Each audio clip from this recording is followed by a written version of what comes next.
What is the dumbest solution to a problem that actually worked? Back when Art Van Furniture was still around, I bought a new couch set over the summer. Nothing too fancy. Just a love seat and sofa combo that fit the living room and didn't make my back hurt. I even sprung for the 24-hour warranty and replacement service, thinking it might come in handy if something went wrong. Turns out it did, immediately. The day it got delivered, I was excited to finally have real furniture and not something held together with duct tape and prayers. The delivery guys were nice enough, got everything inside without dinging the door frames, unwrapped the plastic, and left. About an hour later, I started moving the couches around to get them in the right spot. And that's when I noticed one of the legs on the love seat was cracked, right where the screw connects. It wasn't shattered or dangling off, but enough that if anyone sat on it, the whole thing would wobble or eventually collapse. I figured no big deal.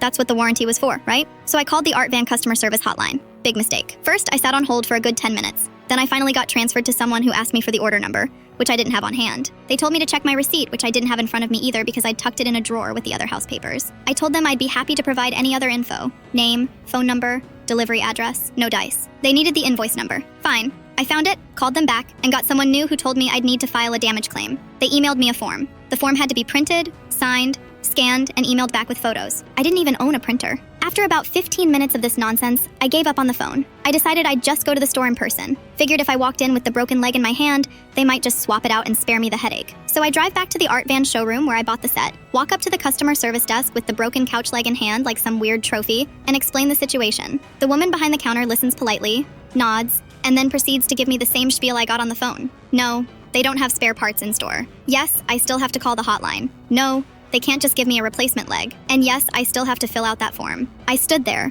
holding the broken leg, trying to keep my cool. But then I looked over to the side of the building and noticed the open bay doors leading into their backroom loading dock. It clicked in my head that I was wearing my usual gray work shirt, gray jeans. Basically the same outfit the delivery guys wore when they dropped off the couches earlier. So I walked out of the customer service area, circled around the building, and walked straight into the loading dock. Didn't run, didn't sneak, just strolled in like I worked there. A guy near the back was hauling some boxes onto a dolly.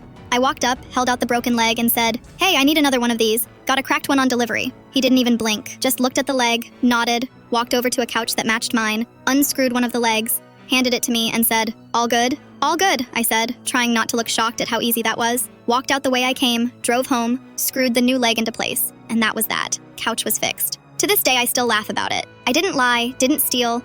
I just bypassed about 6 layers of red tape by looking like I belonged. No forms, no signatures, no 6-week wait for a $3 piece of wood. I know there are people who would say I should have waited, gone through the process, done it right, but honestly, I didn't jump any line. I just asked the one person who could actually solve the problem, and he did. Gray shirt, gray jeans. That's the new uniform of getting it done.